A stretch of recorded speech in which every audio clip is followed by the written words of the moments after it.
Local and live, covering Franklin and Washington counties, it's Let's Talk Tri-State with Tiny and Katie.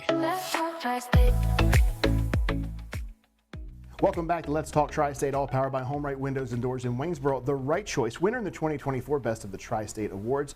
And we are joined by a repeat guest, Jess Doyle. Her husband, though, she brought along, Brett. You are caregivers with Family Care Services, online familycareservices.org. You were here on their behalf. When we had, Jess, when we had you here last time, we said we'd love to have you back because we have questions. Now, sadly, Katie is not with us today. She's a bit under the weather. No, I hope she feels better. Sad. I do too, and I feel like she's the one who had the most questions. So I'm going to try to do it justice because I can sometimes easily get inside of her head and know some of her thoughts. But take us through Family Care Services first, Jess, if you would. What is the mission of Family Care Services, and what are we here to talk about today?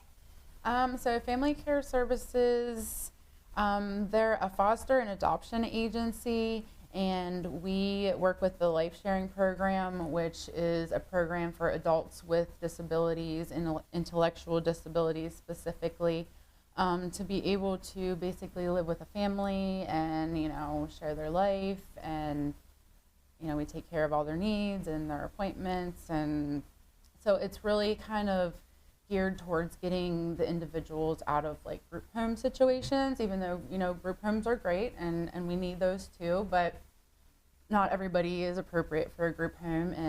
And They're more of a, I guess, intended to be kind of a stop along the way. Right. Yeah. Or, sometimes they do end up in them permanently, but I feel like the program that we're part of really lets the clients get a lot more individual attention and nurturing and things that they wouldn't necessarily get in a group home situation. Yeah. A lot more one-on-one interaction Yeah.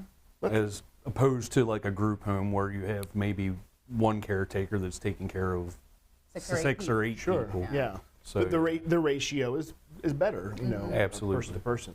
So we talked about this before, and I want to make sure that we go over this again. What are the age ranges that Family Care Services helps when it comes to the adult program? So I know a lot of people think it may be, teens, early 20s, but you said that there are some folks who are into their 60s, 70s. Is that correct? Oh, yeah. Yeah. Yep. The Life Sharing Program is specifically, I believe, 18 and over. 18 and over, okay. So like our clients are 27 and 49. Mm-hmm. Yep. And what are some of the conditions so that our audience can have a bit of a picture of this? What are some of the conditions that the clients they have?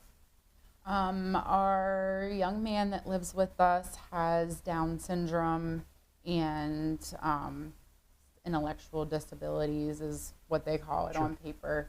And then our lady has autism and profound intellectual disability. So she's nonverbal, totally dependent for all care, all that type of stuff. And your young man, how old is he?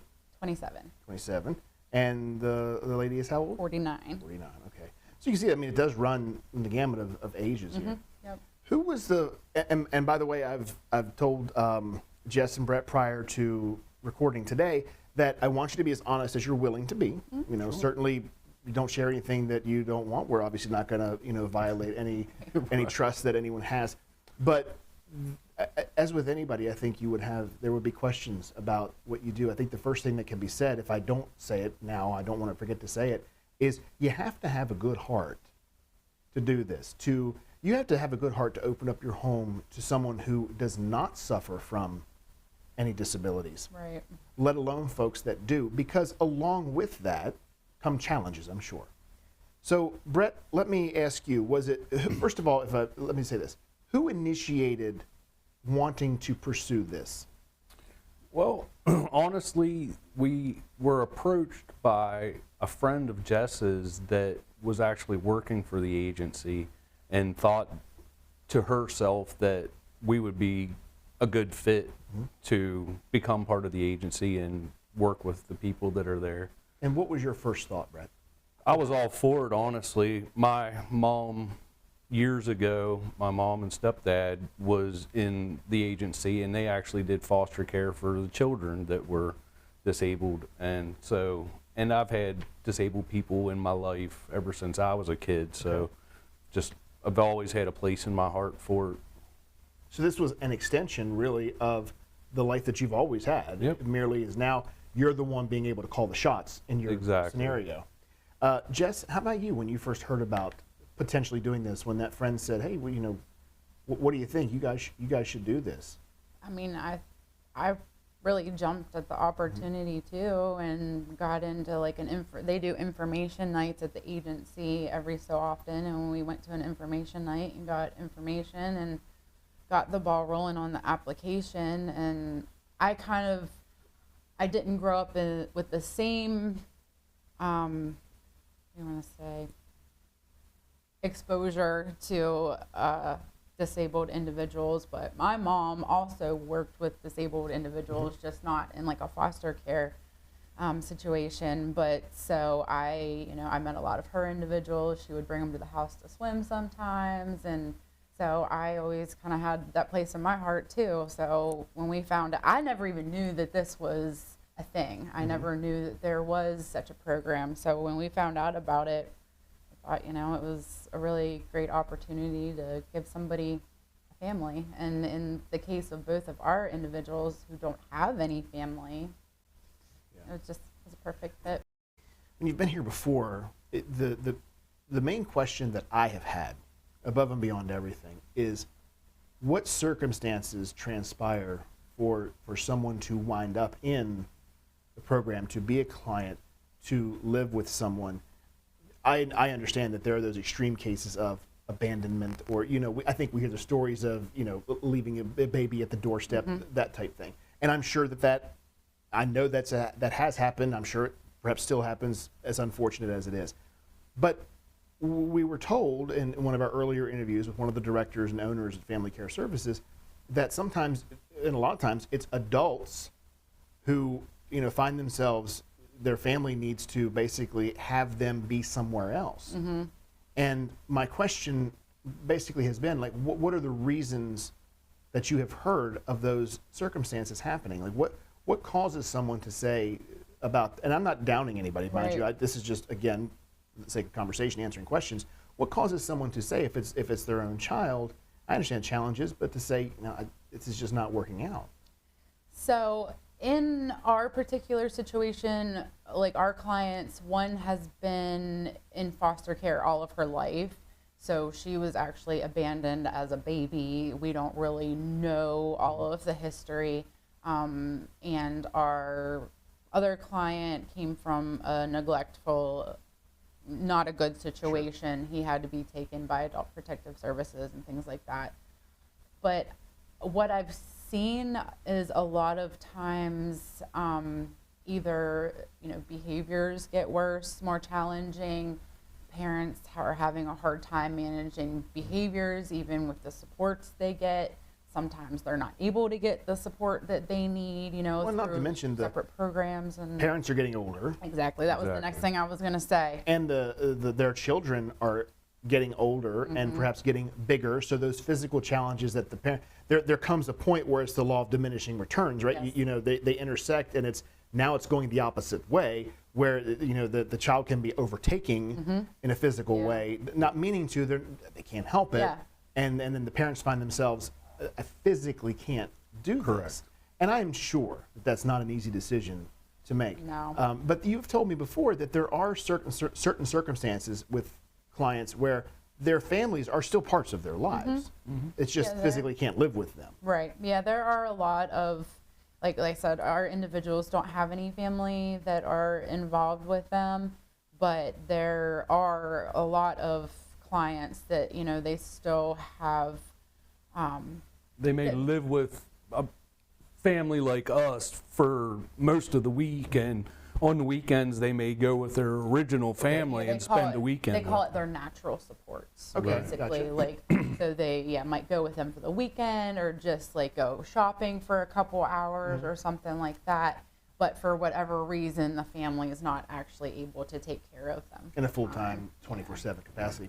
Brett, what was your primary concern that you may have had? I understand that you said you you were all for it, you were in for it. But I think anytime you are taking someone into your house, there has to be some level of concern. Not that you're not going to do it, not that you don't want to do it. The biggest concern that I had getting into the program was going to be the support system that was going to be behind it. You know, what if we need time off? What if it becomes overwhelming to us? And throughout the process, we've, you know, helped some other people get certified and everything to be able to help us. So we have a support system now that is pretty solid. I mean, take us through, Brett, if you would, your average day. Now, this is essentially your full-time job, is that correct? Well, actually, both of us work part-time. Okay. And we kind of just balance when she's at work, I'm at home, or vice versa. And then we have, her sister helps us out, and she'll come on days where we both have to be at our other jobs. So, like today, this morning, I was working at my job where I work with mobility vehicles. Sure. And on a typical day at home, you know, it's get up first thing in the morning, get both of our clients up and out of bed, get them changed and dressed, so on, get them their medicine, get them their breakfast, and then do some kind of activity throughout the day with them, keep them entertained, and then it's lunchtime. And after lunchtime, you know, another activity, try to stay busy. Sometimes multiple appointments throughout the week. Appointments are always a big thing. We have some that are far away, so sometimes we have to manage, you know, you need to be home with this client so I can take the other client to Hershey or York or wherever we need to go. What type of support is provided to you that's more glaring, that okay, thank goodness we have this from Family Care Services, because were it not for that, this may be an impossible task? Our social worker, honestly, she's just great. She does anything that I need her to do, gets me anything you know, even though it's like if we need respite care, it's kind of our responsibility to try to get it, but she'll do anything that she can to help me, give me all the numbers, reach out to people herself. You know, I know that if in an emergency I could call her in the middle of the night and with whatever I would need. She's just been, and Jess too, I mean, she's the supervisor of the program, but she actually was our social worker when we started, and then she moved up into the role that she has now, and she's been a great support too. Same thing, I always know if I need something, I can count on her. Brett, what was the biggest challenge for you that you said, you know, I'm all in, but once it finally reared its head and it was, you know, settled in, wow, I wasn't expecting that. Well, maybe I wasn't prepared for that. I mean, I really can't think of anything. I actually really enjoy it. Oh, well, yeah, I'm sure you do. I mean, it can be stressful sometimes. I mean, all clients have their own attitudes and problems and temperaments and things like that. There's days that are really good. There's days that are really bad. But when it comes down to it, you know, you can see that what you're doing is helping somebody, so it makes it worth it. At what point, or do you see a point where, I mean, I understand it physically you couldn't, but is there, do you have any timeline on both of you continuing to provide this service? Is it something have you sat down and said, well, you know, almost like a retirement plan? Like a 10-year plan or something? I mean, as long as we're able to do it and it's worth it, I mean. Yeah. And your clients, I'm assuming, they're part of your family. Oh, absolutely. Absolutely. They go to all of our family events, you know, as much as we're able to. We take them on family trips. There's, like I said, they don't have anybody to go with, you know, so like we just had the holidays. They don't have anybody to go with for the holidays. They go to all of our, or even come see them. So they go to all our family functions, and they're treated just like part of the like family. us, like, you know. Which is as it should be. Yeah. If you're in a program like that, then, you know, you're welcoming. That's the whole point of it, is Yeah. to make them part of your life and your family. And I find, as I have the last couple of times that we've had Family Care Services on the program, is my mind wanders to, were it not for the program, what would these folks do? where would they be? And I group home, I know. Group homes, state facilities. Yeah, and it's to think that they, I'm not being able to get inside someone's head, but I'm sure that it is just a frightening proposition to be bounced around. That's a frightening proposition for me. Yeah, for somebody that doesn't understand what's going on. Exactly. Great point, Jess, is that, I can't imagine what that must be like for them. So to suddenly land in a stable environment that you guys provide, I'm sure has to be the biggest breath of fresh air. And they are so dependent on you that if they woke up tomorrow and you weren't here, their life is completely upheaved. I mean, it's upheaval. Right? Especially our boy. He's very, very attached to us, and he's the one that came from a pretty bad situation. So, yeah, what's the wouldn't best? get very far without us. What's the best part? Brett, we'll start with you. What's the best part of all of it? Seeing their expressions, the looks on their faces when we take them and do things with them. Or just when you come home. Yeah. Oh, yeah. Just when you come home and they see you, right, and they want a hug or anything like that. It just makes you feel good.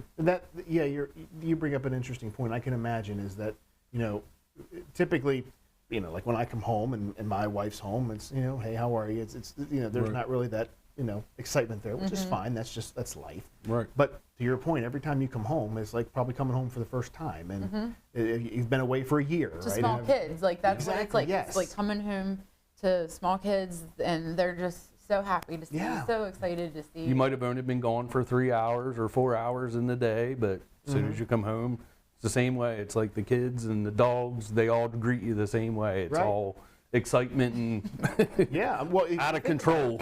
You are the sun in their world.